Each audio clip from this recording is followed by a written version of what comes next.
Now it happened in the days when the judges judged that there was a famine in the land.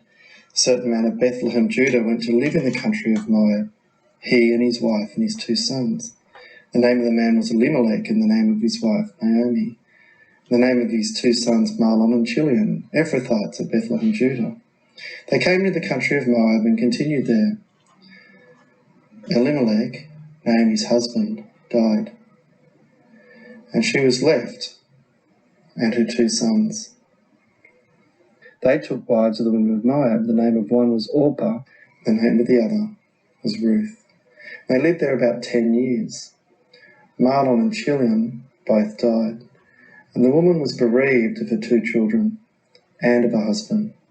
Then she arose with her daughters-in-law that she might return from the country of Moab, for she had heard in the country of Moab how Yahweh had visited his people in giving them bread.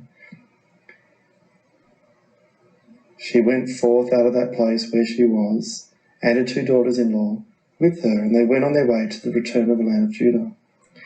Naomi said to her 2 daughters-in-law, "Go, return each of you to your mother's house. Yahweh deal kindly with you as you have dealt with the dead and with me. Yahweh grant that you may find rest, each of you, in the house of her husband." Then she kissed them, and they lifted up their voice and wept. They said, "No, but we will return with you to your people." Naomi said, "Go back, my daughters. Why do you want to go with me? Do I still have sons in my womb, that they may be your husbands? Go back, my daughters. Go your way, for I am too old to have a husband. If I should say, I have hope, if I should even have a husband tonight and should also bear sons, would you then wait until they were grown? Would you then refrain from having husbands? No, my daughters, for it grieves me much for your sakes, for the hand of Yahweh has gone out against me." And they lifted up their voices and wept. And Orpah kissed her mother-in-law, but Ruth joined with her.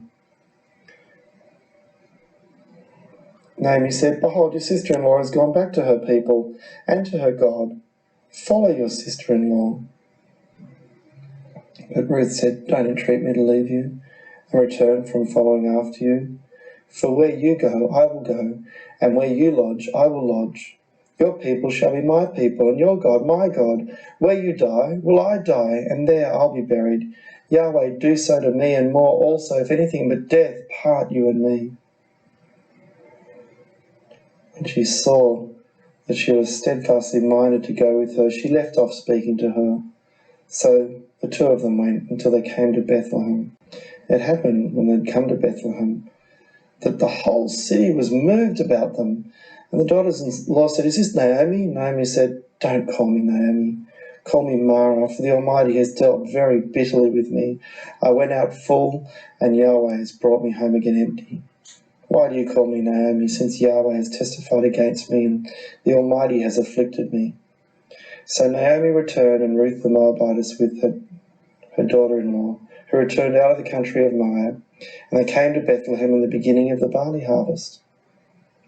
Naomi had a kinsman of her husband's, a mighty man of wealth, of the family of Elimelech, and his name was Boaz. Ruth said to Naomi, "Let me go to the field and glean among the ears of grain after him in whose sight I shall find favour." Naomi said, "Go, my daughter." She went and came and gleaned in the field after the reapers, and she happened to come to the portion of the field belonging to Boaz, who was of the family of Elimelech. Behold, Boaz came from Bethlehem. Boaz said to the reapers, "Yahweh be with you." And the reapers said, "Yahweh bless you." Boaz said to his servant, who was set over the reapers, "Whose young lady is this?" The servant said, "It is the Moabite lady who came back with Naomi out of the country of Moab." She said, "Please let me glean and gather after the reapers among the sheaves." So she came and has continued even from the morning until now, except that she stayed a little while in the house. Boaz said to Ruth, "Listen, my daughter, don't go to glean in another field, and don't go from here, but stay here close to my maidens. Let your eyes be on the field that they reap, and go after them. Haven't I commanded the young men not to touch you? When you're thirsty, go to the vessels and drink from that which the young men have drawn." She then fell on her face and bowed herself to the ground, and said, "Why have I found favour in your sight, that you should take knowledge of me, since I'm a foreigner?" Boaz said, "It's been fully shown to me all that you have done to your mother-in-law since the death of your husband, and how you have left your father and your mother and the land of your birth, and have come to a people that you didn't know before.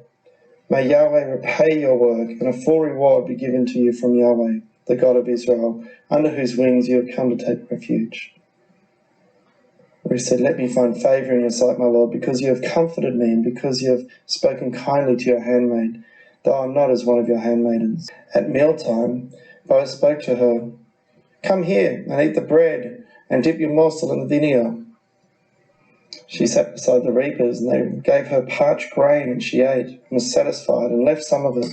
When she had risen up to glean, Boaz commanded his young men, let her glean even among the sheaves, and don't reproach her. Also pull out some for her from the bundles and leave it, and let her glean, and don't rebuke her.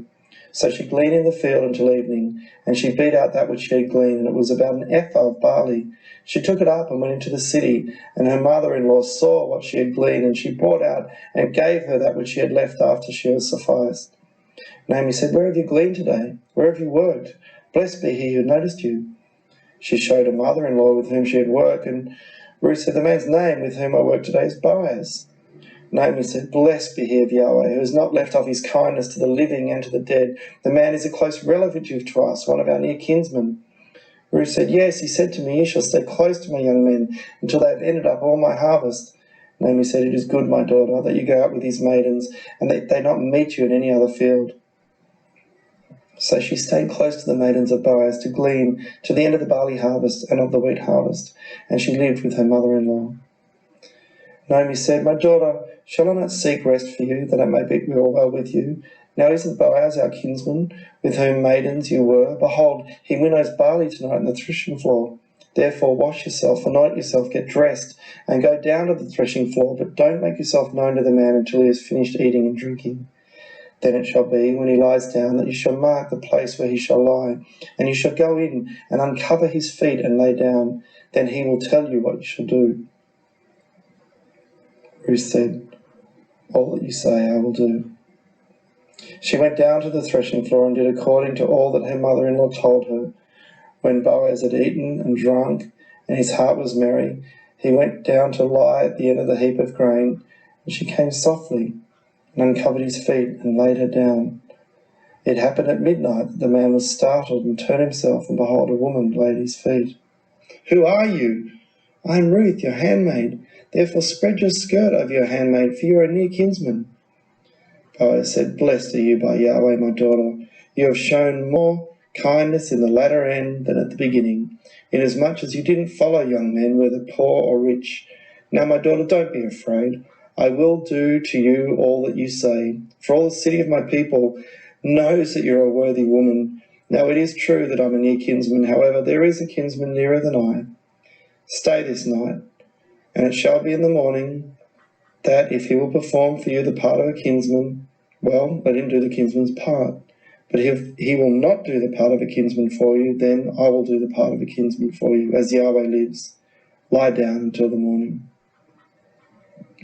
She laid his feet until the morning, and then she rose up before one could discern another. Boaz said, let it not be known that the woman came to the threshing floor. Bring the mantle that is on you and hold it. She held it, and he measured 6 measures of barley and laid it on her, and he went into the city. When she came to her mother-in-law, she said, how did it go, my daughter? She told her all that the man had done to her. Ruth said, he gave me these 6 measures of barley, for he said, don't go empty to your mother-in-law. Naomi said, sit still, my daughter, until you know how the matter will fall, for the man will not rest until he has finished the thing this day. Now Boaz went up to the gate and sat down there. Behold, the near kinsman of whom Boaz spoke came by. Boaz said, come over here, friend, and sit down. He turned aside and sat down, and he took 10 men of the elders of the city.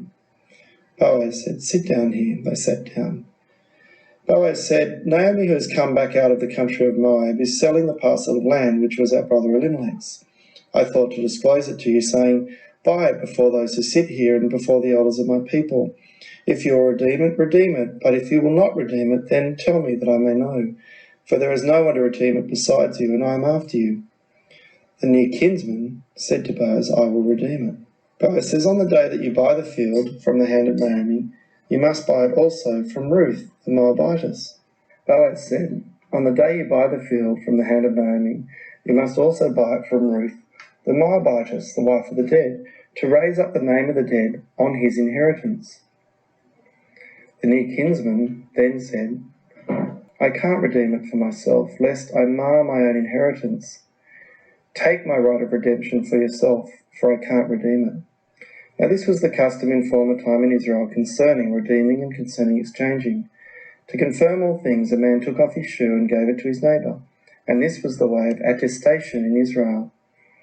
The near kinsman said to Boaz, Buy it for yourself. So he took off his shoe, and Boaz spoke to the elders and to the people. He said, You are witnesses this day that I have bought all that was Elimelech's, and all that was Chilion and Mahlon's from the hand of Naomi.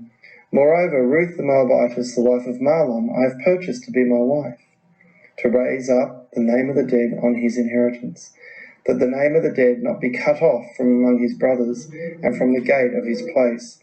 You are witnesses this day. And all the elders and people who are in the gate said, We are witnesses. May Yahweh make the woman who has come into your house like Rachel and like Leah, which too built the house of Israel, and treat you worthily in Ephrathah, and be famous in Bethlehem. Let your house be like the house of Perez, whom Tamar bore to Judah, of the seed which Yahweh shall give you of this young woman.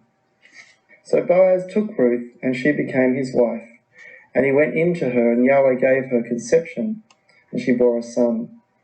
The women said to Naomi, Blessed be Yahweh, who has not left you this day without a near kinsman, and let his name be famous in Israel. He shall be to you a restorer of life, and sustain you in your old age. For your daughter-in-law, who loves you, who is better to you than 7 sons, has borne him. Naomi took the child and laid it in her bosom, and became a nurse to it. The women, her neighbours, gave him a name. They said, There is a son born to Naomi, and they named him Obed. He is the father of Jesse, the father of David. And now this is the history of the generations of Perez. Perez became the father of Hezron. Hezron became the father of Ram. Ram became the father of Amminadab. Amminadab became the father of Nahshon. Nahshon became the father of Salmon. And Salmon became the father of Boaz. And Boaz became the father of Obed. Obed became the father of Jesse, and Jesse became the father of David.